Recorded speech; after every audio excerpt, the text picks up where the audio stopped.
नमस्कार दोस्तों, आप सभी का स्वागत है आपके अपने YouTube चैनल ज्ञान स्टडी LMP पर। दोस्तों, आज की क्लास में हम सामान्य ज्ञान के प्रश्न करने वाले हैं और सामान्य ज्ञान की क्लास में आज हम इतिहास के प्रश्न पढ़ेंगे। और जैसा कि आप देख रहे हैं, आज की हमारी क्लास है वैदिक काल। आज हम वैदिक काल के क्वेश्चन इस क्लास में हल करेंगे। ये वैदिक काल की दूसरी क्लास है। इससे पहले हमारी वैदिक काल की एक क्लास हो चुकी है, जिसके प्रश्न आप डिस्क्रिप्शन बॉक्स में जाकर लिंक दिया हुआ उस क्लास का, वहाँ पर आप क्लिक करके उस क्लास को आप देख सकते हैं। तो आइए दोस्तों, आज की क्लास शुरू करेंगे।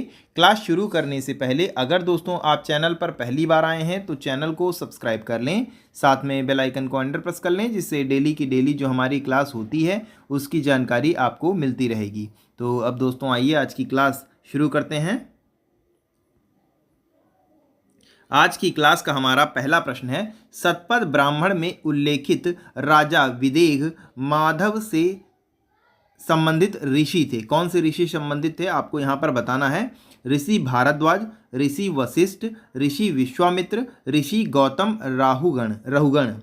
तो यहाँ पर दोस्तों सही उत्तर है ऋषि गौतम रहुगण। यहाँ पर हमारा सही उत्तर हो जाता है, यानी यहाँ पर हमारा डी ऑप्शन दोस्तों इस प्रश्न का सही उत्तर हो जाएगा।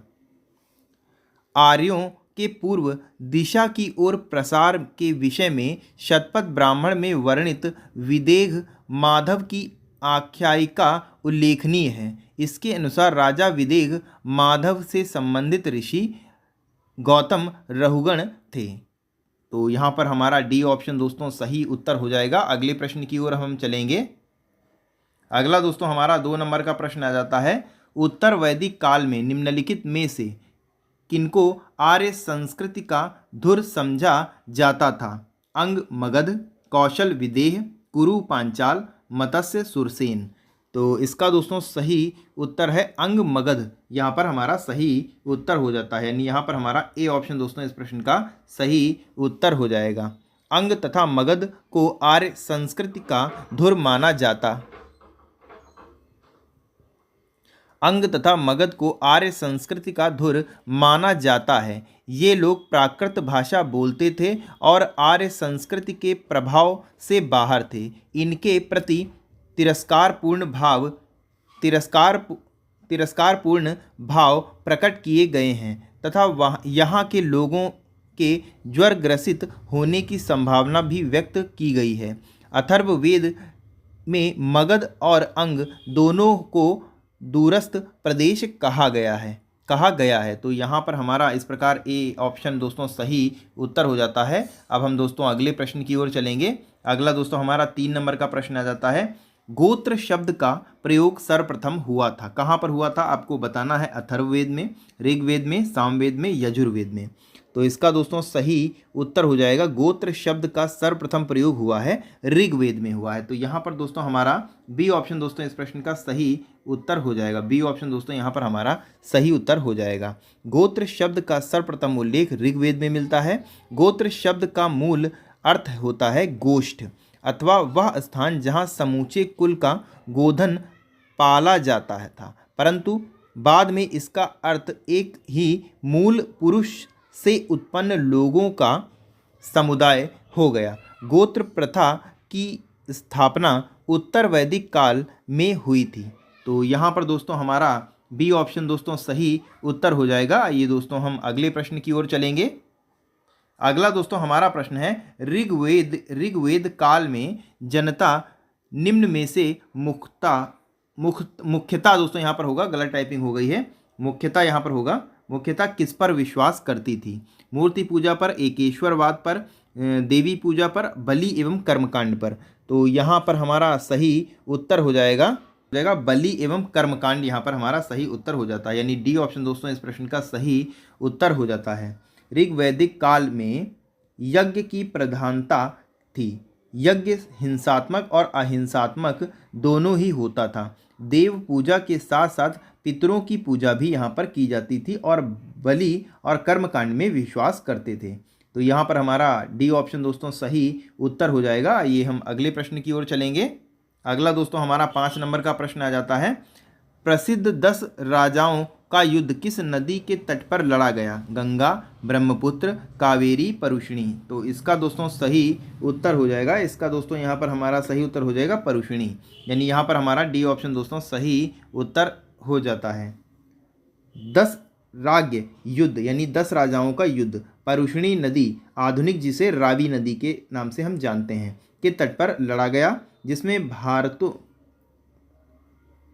भारतों के राजा सुदास ने उन विरोधी जातियों को हराया जिनसे परुष्णी नदी पर शिव, पक्था और उत्तर पश्चिम की सहयोगिनी जातियां आ मिली थीं। भरत जन के लोगों ने इस युद्ध के बाद अनिश्चित रूप से अपनी प्रधानता आर्य जनों के बीच स्थापित की थी। तो यहाँ पर दोस्तों हमारा डी ऑप्शन सही उत्तर हो जाएगा। ये दोस्तों हम अगले प्रश्न की ओर चलेंगे। अगला दोस्तों हमारा 6 नंबर का प्रश्न आ जाता है। प्राचीन काल में आर्यों के जीविकापार्जन का मुख्य साधन था, क्या था? कृषि, शिकार, शिल्पकर्म और डी ऑप्शन में है व्यापार। तो इसका दोस्तों सही उत्तर हो जाएगा, इसका यहाँ पर हमारा सही उत्तर हो जाएगा शिकार, यहाँ पर हमारा सही उत्तर हो जाएगा, यानी दोस्तों हमारा बी ऑप्शन दोस्तों इस प्रश्न का सही उत्तर हो जाता है। प्रारंभ में आर्य खानाबदोश एवं शिकारी थे, प्रायः अस्थायी जीवन जीते थे और इनके जीवन में कृषि का महत्व नगण्य था। उत्तर वैदिक काल में ही आर्यों के स्थायी आवास का साक्ष्य मिलता है। तो यहाँ पर हमारा बी ऑप्शन दोस्तों सही उत्तर हो जाएगा। अगले प्रश्न की ओर चलेंगे अब हम। अगला दोस्तों हमारा 7 नंबर का प्रश्न आ जाता है। वैदिक युग में प्रचलित लोकप्रिय शासन प्रणाली थी निरंकुश, प्रजातंत्र, गणतंत्र, वंश परंपरागत, राजतंत्र। तो इसका दोस्तों सही उत्तर हो जाएगा, इसका यहाँ पर वंश परंपरागत और राजतंत्र यहाँ पर हमारा सही उत्तर हो जाएगा, यानी यहाँ पर भी हमारा डी ऑप्शन दोस्तों इस प्रश्न का सही उत्तर हो जाएगा। वैदिक काल में प्रचलित लोकप्रिय शासन प्रणाली वंश परंपरागत राजतंत्र थी।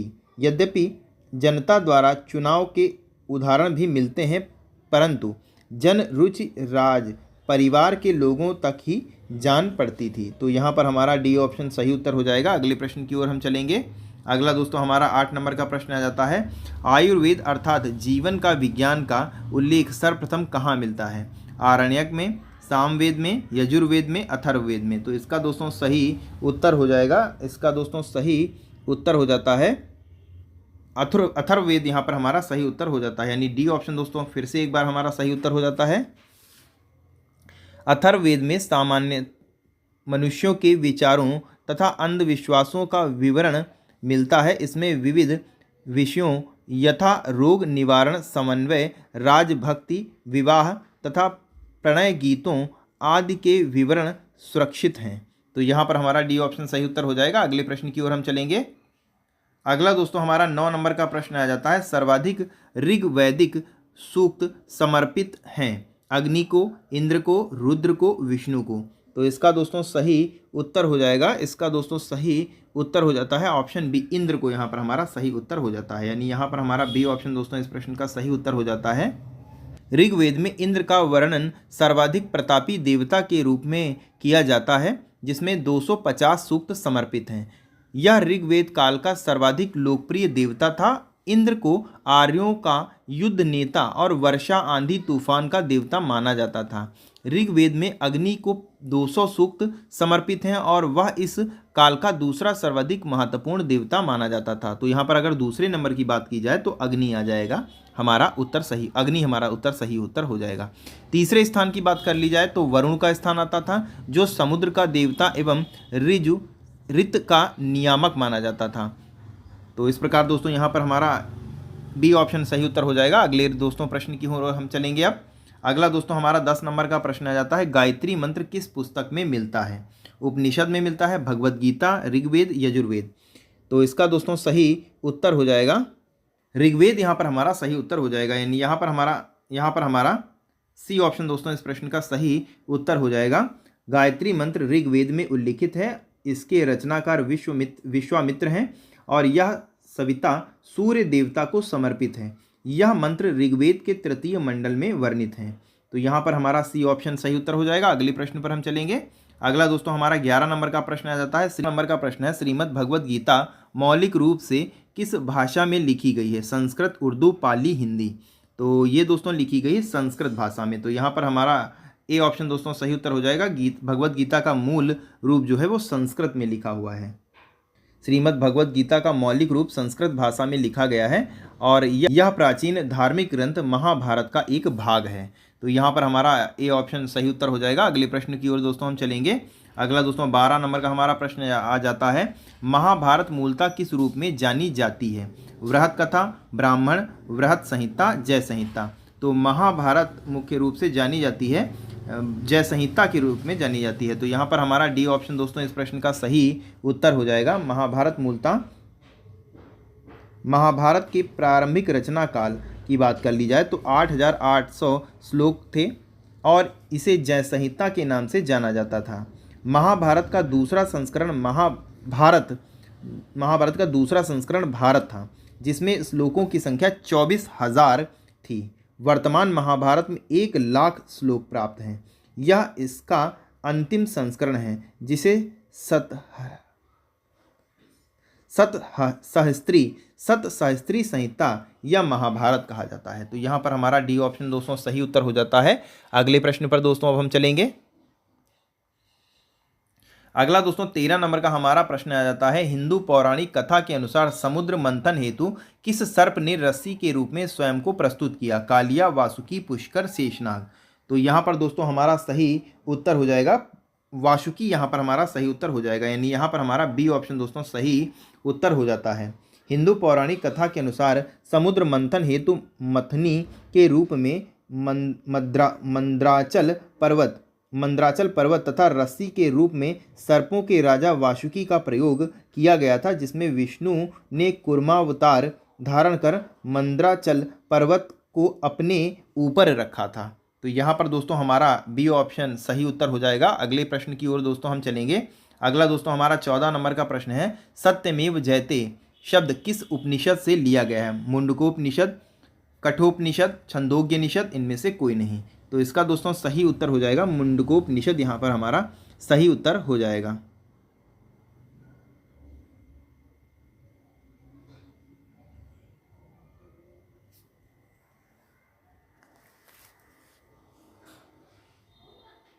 दोस्तों यहाँ पर मुंडकोपनिषद सही हो जाएगा, जबकि पहले ऑप्शन में हमारा मंडूकोपनिषद लिखा है। तो ये दोस्तों सही ना होकर के मुंडकोपनिषद हो जाएगा।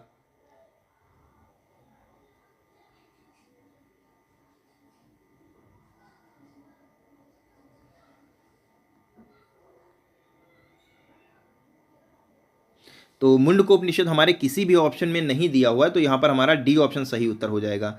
डी ऑप्शन यहाँ पर हमारा सही उत्तर हो जाएगा। अगले प्रश्न पर दोस्तों हम चलेंगे। अगला दोस्तों हमारा प्रश्न है, ऋग्वेद की मूल लिपि थी देवनागरी, खरोष्ठी, ब्राह्मी, पाली। तो इसका दोस्तों सही उत्तर हो जाएगा ब्राह्मी। दोस्तों सही उत्तर हो जाएगा। डी ऑप्शन दोस्तों हमारा सही उत्तर हो जाएगा। ऋग्वेद की मूल लिपि ब्राह्मी थी। ऋग्वेद के 10 मंडल हैं तथा 1028 सूक्त हैं। ऐत्रेय तथा कौशिकी ऋग्वेद के 2 ब्राह्मण ग्रंथ हैं। पतंजलि के अनुसार ऋग्वेद की 21 शाखाएं हैं। ऋग्वेद के पुरोहित को होता कहा जाता था। इसके द्वितीय से 7वें मंडल को वंश मंडल कहते हैं। प्रथम तथा 10वें मंडल अर्वाचीन है। तो यहाँ पर हमारा डी ऑप्शन सही उत्तर हो जाएगा। अगले प्रश्न पर दोस्तों हम चलेंगे। अगला दोस्तों हमारा 16 नंबर का प्रश्न आ जाता है, वैदिक काल में किस जानवर को अघन्या माना गया है? भेड़, बैल, भेड़, गाय, हाथी। तो यहाँ पर सही उत्तर हो जाएगा गाय। हमारा सही उत्तर हो जाएगा, यानी सी ऑप्शन दोस्तों यहाँ पर हमारा सही उत्तर हो जाएगा। वैदिक काल में गाय को अघन्या यानी कि ना मारे जाने योग्य माना गया है। गाय की हत्या अथवा उसे घायल करने वाले व्यक्ति को मृत्युदंड तथा देह से निकाला की व्यवस्था वेदों में दी गई है। तो यहाँ पर हमारा सी ऑप्शन सही उत्तर हो जाएगा। ये दोस्तों अगले प्रश्न पर हम चलेंगे। अगला दोस्तों हमारा 17 नंबर का प्रश्न आ जाता है, ऋग्वैदिक काल के प्रारंभ में निम्न में से किस महत्वपूर्ण मूल्यवान संपत्ति समझा? किसे महत्वपूर्ण, यहाँ पर किस लिख गया है, किसे होगा यहाँ पर? किसे महत्वपूर्ण मूल्यवान संपत्ति समझा जाता था? भूमि को, गाय को, स्त्रियों को, जल को। तो यहाँ पर दोस्तों गाय हमारा सही उत्तर हो जाएगा, यानी यहाँ पर हमारा दोस्तों बी ऑप्शन सही उत्तर हो जाएगा। ऋग्वैदिक काल में के प्रारंभ में गाय को महत्वपूर्ण संपत्ति समझा जाता था। इस काल में गायें मुख्यतः विनिमय का माध्यम होती थी। ऋग्वेद के कुछ सूक्तों में गाय को देवता के रूप में कल्पित किया गया है। तो यहाँ पर दोस्तों बी ऑप्शन हमारा सही उत्तर हो जाएगा। अगले प्रश्न पर दोस्तों हम चलेंगे। अगला दोस्तों हमारा 18 नंबर का प्रश्न आ जाता है। प्राचीन भारतीय समाज में प्रसंग में निम्नलिखित शब्दों में से कौन सा शब्द शेष तीन अन्य वर्ण का नहीं है? कुल, वंश, कोश, गोत्र। तो यहाँ पर दोस्तों कुल, वंश और गोत्र तीनों एक ही प्रसंग को वर्णित करते हैं। कोश दोस्तों यहाँ पर हमारा सही उत्तर हो जाएगा। प्राचीन भारतीय समाज के संदर्भ में कुल, वंश और गोत्र परिवार से संबंधित होते हैं, जबकि कोश परिवार से संबंधित ना होकर भंडार से संबंधित है। तो यहाँ पर हमारा सी ऑप्शन दोस्तों सही उत्तर हो जाएगा। अगले प्रश्न पर दोस्तों हम चलेंगे। अगला दोस्तों हमारा 19 नंबर का प्रश्न आ जाता है। संस्कारों की कुल संख्या कितनी है? 10, 12, 15, 16।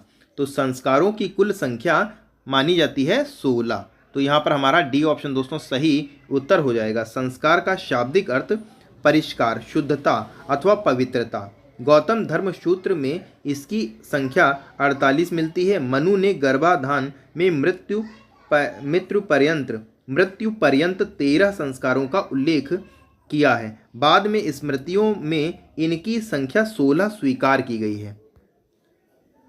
आज यही सर्वप्राचीन है। और इनके नामों की अगर हम बात कर लें तो गर्भाधान, पुंसवन, सीमांतोन्नयन, जातकर्म, नामकरण, निष्क्रमण, अन्नप्रकाशन, चूड़ाकरण, कर्णभेद, विद्या प्रारंभ, उपनयन, वेदारंभ, केशांत,